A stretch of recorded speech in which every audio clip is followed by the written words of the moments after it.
네, 안녕하십니까. 저는 소개받은 이승환입니다. 대한당뇨병학회에서 비만 당뇨병 태스크포스를 맡고 있습니다. 오늘 이렇게 좋은 의미 있는 심포지움에서 발표를 할 수 있게 돼서 굉장히 기쁘게 생각을 하고, 오늘 많은 중요한 논의들이 있을 것 같은데, 제 강의는 그런 논의를 위한 어떤 인트로덕션 개념이라고 생각을 해주시면 될 것 같습니다. 오늘 제가 말씀드릴 내용은 비만병의 현황, 그리고 비만 당뇨병의 현황에 대해서 한번 알아보고, 당뇨병 관리의 패러다임이 어떻게 변해왔는지, 그리고 우리가 왜 체중 중심적인 관리가 필요한지를 또 알아보고요. 그다음에 이제 오늘 그 논의하게 될 여러 GLP-1 관련된 현재 또 미래의 약제들에 대해서 간단하게 소개를 시켜드리도록 하겠습니다. 아마 이 약제에 대한 어떤 구체적인 사용 또는 저희가 유의해야 될 점, 그런 점들은 제 다음에 최성희 이사님께서 강의를 해주실 것으로 알고 있습니다. 아마 여기 계신 분들 다 잘 아시겠지만 비만의 진단 기준으로는 이제 체질량 지수를 사용을 하고 있습니다. 우리나라 같은 경우는 체질량 지수 25 이상을 비만이라고 정의를 하고 있는데, 사실 BMI가 뭐 완벽한 지표라고는 할 수는 없죠. 여러 가지 가장 쉽게 저희가 구할 수 있고 많이 널리 사용을 하고는 있지만, 똑같은 비만도라고 하더라도 그 사람이 대사적으로 건강할 수도 있고 건강하지 않을 수도 있습니다. 하지만 그런 대사적인 건강 상태를 판단을 하는 것은 굉장히 다양한 방법이 있고 간단치는 않습니다. 여기 보시면 이제 허리둘레 얘기가 나오는데, 허리둘레는 이제 복부 비만, 내장 지방을 간접적으로 이제 반영을 해주는 그런 수치고요. 역시 대사적 건강을 간접적으로 반영을 해주기 때문에 BMI와 허리둘레를 같이 사용을 하는 경우가 많이 있습니다.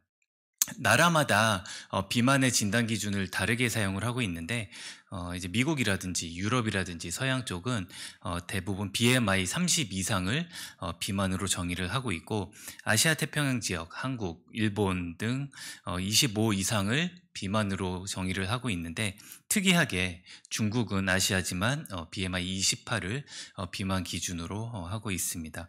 이러한 비만 진단 기준에 대한 논란은 사실 항상 있어 왔고, 또 최근에 이제 한국도 이제 비만 기준을 높일 때가 됐다, 그런 기사와 논란이 있었던 것 같습니다.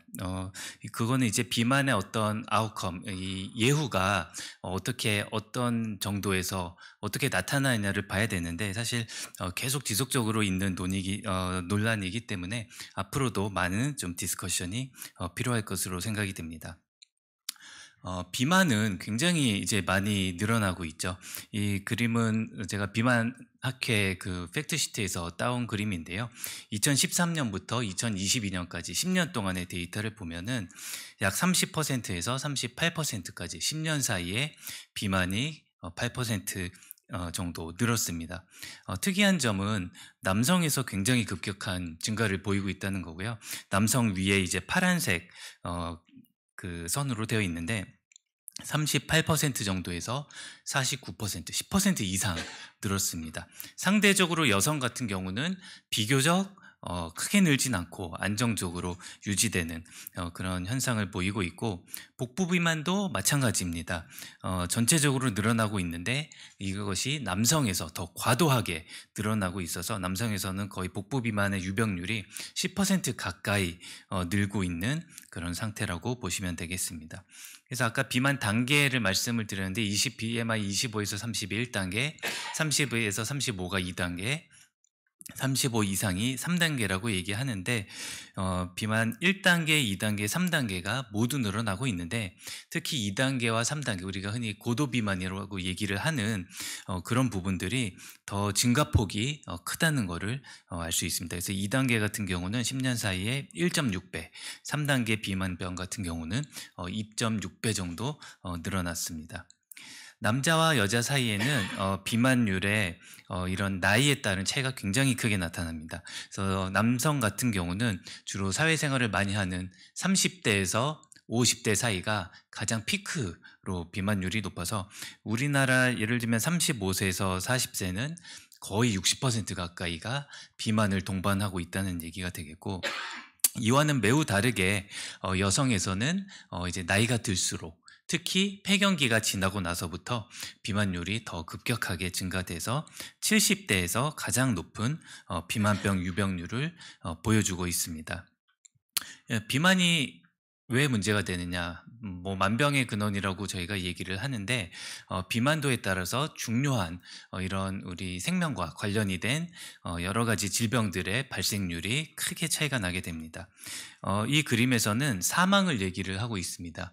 그래서 모든 원인에 의한 사망, 그리고 암에 의한 사망, 그리고 순환계통에 의한 사망을 얘기를 하고 있는데 그래프를 보시면은 U자 형태를 띄고 있는 것을 보실 수 있습니다. 즉 체중이 너무 많이 나가는 고도 비만일 경우에 사망률이 올라가지만 이와 마찬가지로 저체중에서도 그에 못지않게 사망률이 높다는 얘기가 되겠습니다.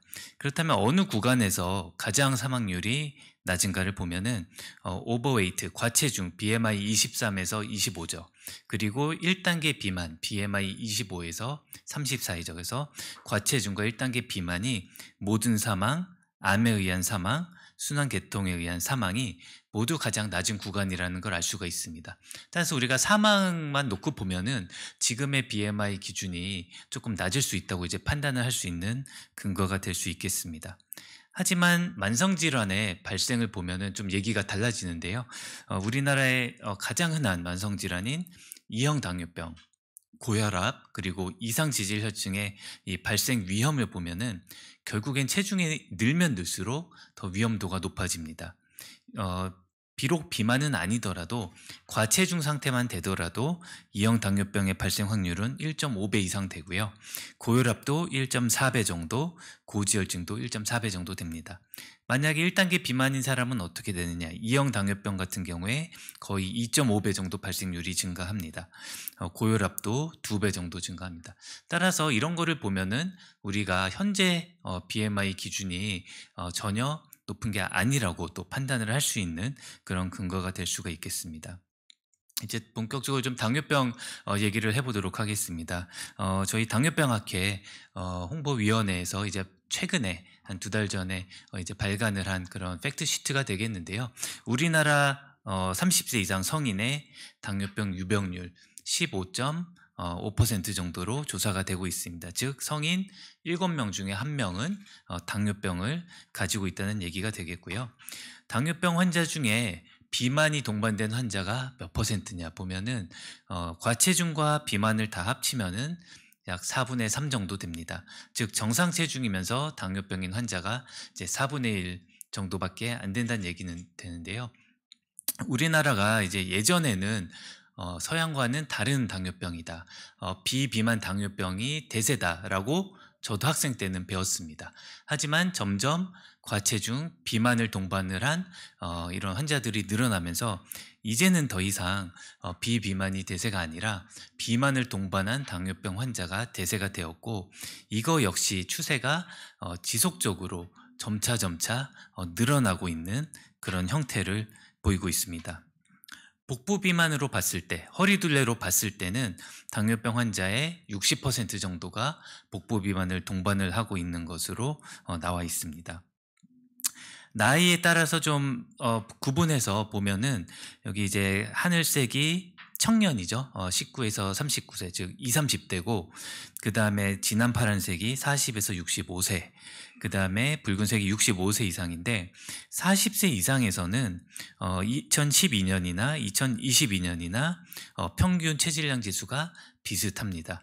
하지만 젊은 청년 세대에서 당뇨병 환자의 체질량 지수가 많이 늘어난 것을 볼 수가 있죠. 즉 젊은 사람들의 비만이 더욱더 큰 문제가 되고 있다는 것을 알 수가 있고 허리둘레도 마찬가지입니다. 40세 이상에서는 증가폭이 아주 크지 않지만 20대, 30대에서는 당뇨병을 가진 환자들의 평균 허리둘레가 2012년에는 한 90cm 정도 됐었는데 2022년에는 103cm로 10cm 이상 늘었습니다. 최근 저희 당뇨병학회에서 펴낸 팩트 시트를 자세히 보시면은 청년 당뇨병과 노인 당뇨병의 이런 통계 역학을 굉장히 자세하게 이제 비교를 해 놓았습니다. 그중에서 제가 아주 일부만 오늘 가지고 왔는데, 청년 당뇨병의 비만, 복부 비만 현황을 보시면은 정상인 사람이 5%도 안 됩니다. 즉 청년 20, 30대 당뇨병이 생긴 사람들은 대부분 비만이거나 과체중이라는 얘기고요. 과체중도 사실은 8% 정도밖에 안 되거든요. 그래서 거의 10명 중에 9명은 비만을 가지고 있다. 청년 당뇨병. 이 환자들이 향후에 나이가 들었을 때 어떻게 질환 발생이나 합병증 발생이나 사망, 그런 거에 영향을 미칠지를 생각을 해보면은 우리가 이런 청년 당뇨, 비만 당뇨에 더 포커스를 해야 되는 그런 이유를 충분히 이해하실 것으로 생각이 됩니다. 노인 당뇨병 같은 경우에는 이제 65세 이상인데요. BMI가 정상인 분이 한 28% 정도 되고요. 과체중이 26.4%입니다. 즉 비만을 가진 노인 당뇨병은 44%, 즉 반이 안 되는 거죠. 그래서 청년 당뇨병과 노인 당뇨병은 굉장히 다르다. 저희가 접근을 다르게 해야 된다는 것을 생각을 할 수가 있겠습니다.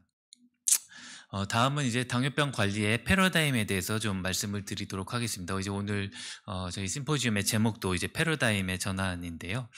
그동안 당뇨병에 대한 여러 가지 아주 유명한 연구들이 1990년대부터 해서 많이 출판이 되면서 굉장히 이런 당뇨병 치료의 어떤 원칙이라든지 가이드라인 같은 것들이 많이 변화를 해왔습니다. 우리가 당뇨병을 제대로 치료하게 된 거는 이제 100년 조금 넘었죠. 인슐린이 개발이 돼서 사용이 된 게 1920년대 초반이니까 그때부터 당뇨병을 본격적으로 치료를 하게 되었는데, 사실 당뇨병이 혈당을 낮추면은 합병증을 예방을 할 수 있다는 아주 명확한 증거가 나온 거는 이제 1990년대가 되겠습니다.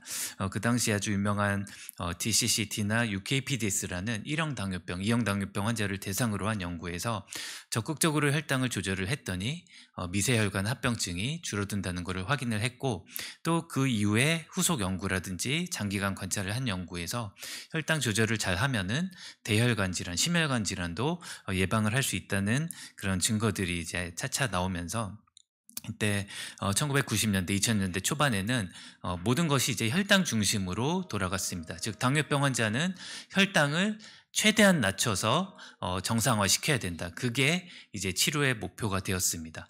하지만 2008년도에 여러 가지 또 임상 연구가 나오면서 조금 이거에 대한 컨셉이 이제 흔들리기 시작했습니다. 당시에 나온 연구가 이제 어코드 어드밴스 VADT라는 연구들인데, 이 연구에서는 혈당 조절을 매우 엄격하게 했는데 그렇지 않은 군에 비해서 예후가 달라지지 않았고, 심지어 일부 연구에서는 너무 철저하게 조절을 했더니 사망률이 오히려 증가하더라, 그런 결과들을 발표했습니다. 물론 앞서 말씀드렸던 90년대 연구와 지금 말씀드리는 2000년대 연구는 그 환자의 대상군의 특성이 매우 다릅니다. 환자가 처음 진단받은 환자를 대상으로 했느냐, 유병 기간이 좀 긴 환자들을 대상으로 했느냐, 그리고 목표를 어느 정도까지 설정을 했느냐, 약을 썼느냐, 인슐린을 썼느냐, 그런 거에 대해서 많은 차이점이 있지만 어쨌든 혈당 조절을 열심히 했는데 예후가 별로 개선이 안 되더라 하는 거는 당시에 굉장히 충격적인 결과였고 의외의 결과였습니다. 그래서 그 이후에 나온 얘기는 무조건 세게, 무조건 낮추는 게 다 능사는 아니다. 환자의 특성에 맞게 개인별로 목표를 다르게 세우고 다른 방법을 써서 혈당을 조절을 해야 된다 해서 이제 개별화된 혈당 조절이 중요하다는 컨셉이 시작이 됐습니다. 그러는 와중에 일부 당뇨병 약제, 이제 로시글리타존이라는 약제가 대표적이겠는데, 그런 약제를 썼는데 오히려 심근경색의 위험이 증가된다는 논문이 발표가 되면서 또 다시 한번 굉장히 충격이 전해졌고 논란이 되었죠. 당뇨병 환자 혈당 조절하는 목표가 심혈관 질환을 예방을 하는 건데 당뇨병 약제가 오히려 심혈관 질환을 늘린다고, 이제 그런 이제 의문이 생긴 것입니다. 그래서 그 이후에 미국 FDA에서는 앞으로 당뇨병 약제를 허가를 하려면은 최소한 심혈관 질환에 뉴트럴한, 즉 해가 안 된다는 것을 증명을 해야지 우리가 승인을 해주겠다는 그런 정책이 생겼고요. 그 이후에 나온 약제들, 뭐 DPP-4 억제제라든지 SGLT2 억제제라든지 또 GLP-1 수용체 작용제 같은 약제들은 뭐 의도치 않게 모두 이런 천문학적인 돈을 들여서 대규모의 심혈관 질환 아웃컴을 보는 연구를 수행을 하게 되었습니다. 그게 뭐 옳은 일이었는지 아닌지는 논란의 여지가 있지만 그거로 인해서 또 우리는 굉장히 많은 데이터를 얻게 되었고요. 뭐 여러 가지 DPP-4 억제제들이 심혈관 질환의 세이프티를 증명을 하면서 허가를 통과를 했고, SGLT2 억제제는 2015년에 이제 엠파렉이라는 연구, 엠파글리플로진의 연구가 발표가 되었는데 너무 좋은 심혈관 질환에 대한 효과, 또 신장에 대한 효과들을 발표를 하면서 그 이후에 나온 다른 SGLT2 이니비터 억제제 그 약제들, 또 GLP-1 수용체 작용제들이 비슷한 그런 이점들을 보여주는 연구들을 많이 발표를 합니다. 그래서 이제 당뇨병 관리의 컨셉이, 패러다임이 단순히 혈당 조절이 다가 아니다. 당뇨병 환자의 가장 사망률의 가장 주요 원인인 이 심혈관 질환, 또 합병증의 가장 흔한 이런 만성 신질환, 이런 것들을 예방을 할 수가 있으니 앞으로는 이런 신장에 더 초점을 맞춰야 되겠다. 그래서 이 카디오 센트릭 어프로치, 카디오 레널 센트릭 어프로치라는 말이 나오게 되고, 그거에 의해서 가이드라인도 많은 이제 변화를 겪게 되었습니다. 그 이후에 계속 이런 뭐 신부전에 대한 효과, 만성 신질환에 대한 효과들이 이제 발표가 되었고요. 이제 2021년 들어서 이 스텝 2라는 연구, 그 다음에 썰패스라는 연구들이 발표가 되는데, 이것들이 이제 오늘 저희가 집중적으로 얘기를 할 이런 GLP-1 또는 GIP 수용체 작용제에 대한 효과가 되겠습니다. 그래서 이 연구들을 보면은 혈당 조절도 잘 되는데 체중이 굉장히 많이 빠진다. 사실 저희가 진료실에서 당뇨병 환자에게 맨날 체중을 빼야 된다, 체중 관리를 해야 된다, 입이 닳도록 얘기하는데 제대로 그게 안 이루어지고 있는데, 드디어 이제 이런 것들까지 우리가 관리를 할 수 있는 그런 결과들을 얻게 되는 것입니다.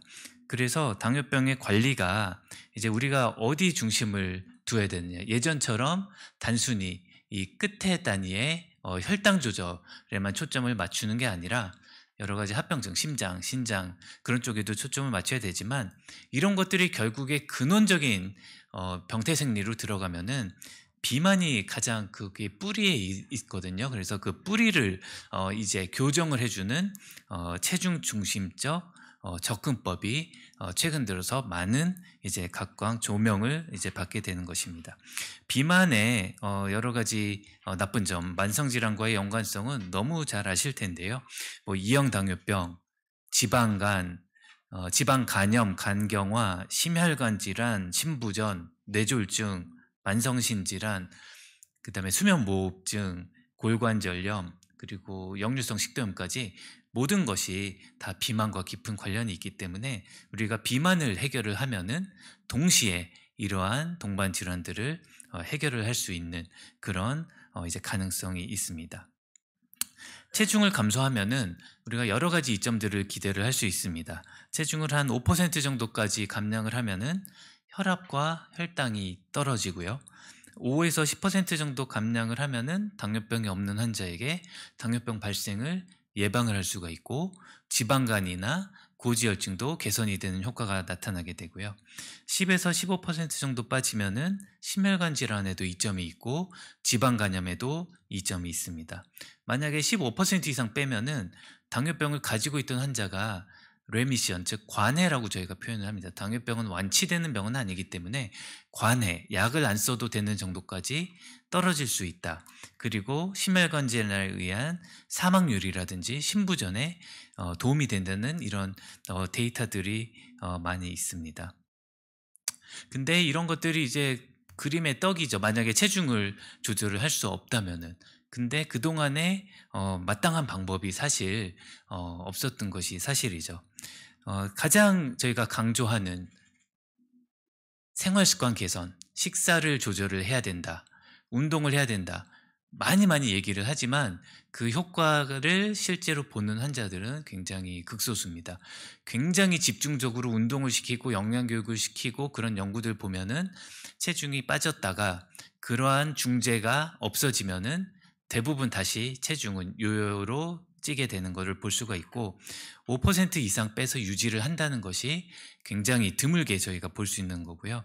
기존에 몇몇 비만 약제들이 나와 있지만 종류가 많지 않고 환자에 따라서 반응이 굉장히 다르고 부작용도 많고 안 먹으면 체중이 다시 늘고 그나마 있던 약제 중에 몇몇은 문제가 생겨서 퇴출이 되고 그런 상태입니다.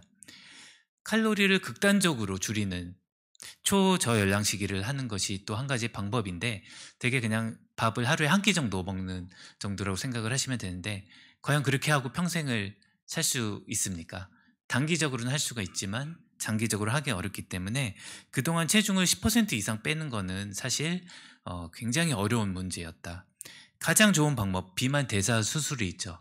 20%에서 30% 정도 체중이 빠지고 많이 빠진 사람 40%까지 빠지는데 효과 굉장히 좋지만 침습적인 수술을 해서 위를 절제를 해야 되는 또는 음식물이 내려가는 경로를 바꿔주는 그런 침습적인 거기 때문에 널리 사용되기는 어렵고 환자들도 거부감이 많은 것이 사실입니다.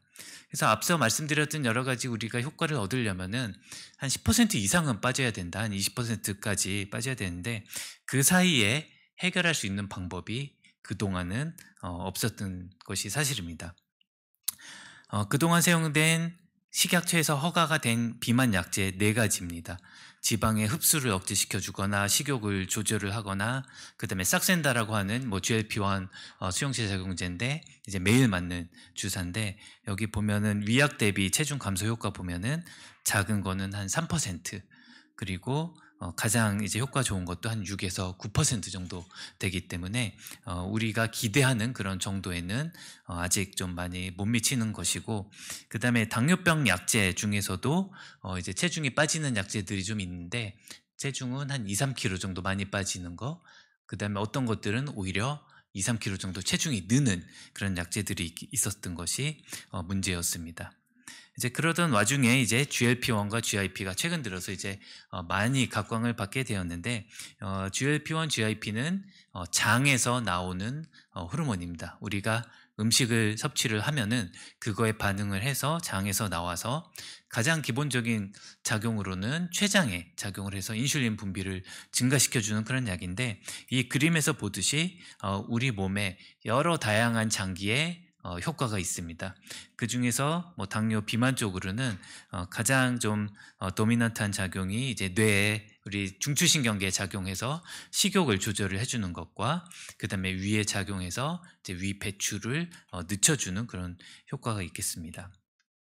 그래서 이제 이런 약들이 이제 외국에서 승인을 받게 되고 국내에서도 승인을 받게 되죠. 그래서 가장 먼저 이제 승인이 된 약제가 이 GLP-1 유사체인데 당뇨병 약입니다. 세마글루타이드 잘 요즘에 많은 이슈가 되고 있는 위고비와 같은 성분입니다. 그리고 똑같이 일주일에 한 번 주사하는 약제고 우리나라에서 이미 2022년도에 허가를 받았습니다. 하지만 지금 이제 2024년이 다 가고 있는데 아직도 우리는 쓸 수가 없다. 약이 한국에 들어오지 않았다는 그런 문제가 있는 거고요. 임상 연구 결과들을 보면은 위쪽이 당화혈색소인데 당화혈색소가 한 1.56% 정도 평균적으로 떨어집니다. 기존의 어떤 당뇨병 약제보다도 효과가 좋다 그렇게 볼 수 있고요. 여기 동반이 돼서 체중이 한 5kg, 6kg 정도 빠집니다. 기존의 어떤 당뇨병 약제보다도 체중이 많이 빠지는 그런 약제라고 볼 수가 있겠습니다. 주사제 말고 이제 경구 약제가 있습니다. 매일 먹는 똑같은 세마글루타이드 성분은 리벨서스라는 약인데 역시 2022년 5월 달에 우리나라에 허가를 받았지만 아직 들어오고 있지 않다. 아마 어떤 약가 문제라든지 그런 것들이 가장 큰 배리어로서 들어오지 않고 앞으로도 언제 들어올지 요원하다 그런 것들이 저희가 현실적으로 닥친 문제라고 할 수 있겠습니다. 이 약제 역시 당화혈색소가 1.3% 정도 평균적으로 떨어지기 때문에 효과는 굉장히 좋고요. 그 다음에 체중 같은 경우에 3에서 4kg 정도 빠지기 때문에 먹는 당뇨병 약제 중에 가장 체중이 그래도 좀 많이 빠지는 약제가 아닌가 생각을 해볼 수가 있겠습니다. 조금 네. 조금만 내주시죠. 알겠습니다. 네. 그리고 이제 위고비 같은 경우에는 이제 작년에 우리나라에서 승인이 돼서 이제 올해부터 이제 저희가 사용을 하게 된 거고요. 효과는 뭐 굉장히 이제 체중 감소라든지 당활식소 감소 측면에서 좋은 것들을 아마 여러 기사를 통해서 보셨을 겁니다. 당뇨병 환자에서도 한 10% 정도 빠진다는 거고, 또 이 세마글루테id 2.3mg 같은 경우는 심혈관 질환에도 이점이 있다는 것을 보여준 첫 번째 약제가 되겠습니다. 그 다음은 이제 마운제로라는 이제 GLP-1, GIP 듀얼 이중 이제 작용제인데 작년에 역시 우리나라에 이제 허가는 되었고 아마 내년쯤에 들어올 예정에 있는 걸로 알고 있습니다.